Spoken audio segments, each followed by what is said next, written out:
It's the smell of entertainment. Yeah, baby. That's from Apocalypse Now. Slightly. And the taunter airplane against truck against airplane. We will see. Be the victor.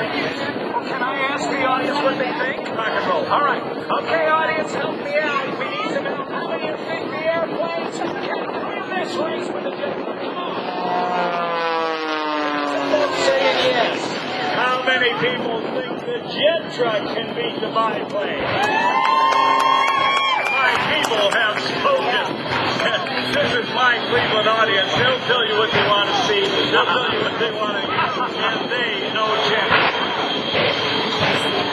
Again, 19,000 pounds of static thrust with the afterburner going. That converts to 36,000 horsepower. Go ahead. All right, a little smoke screen.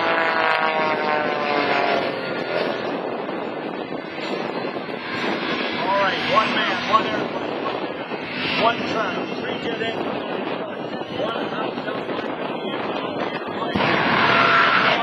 by 10 years.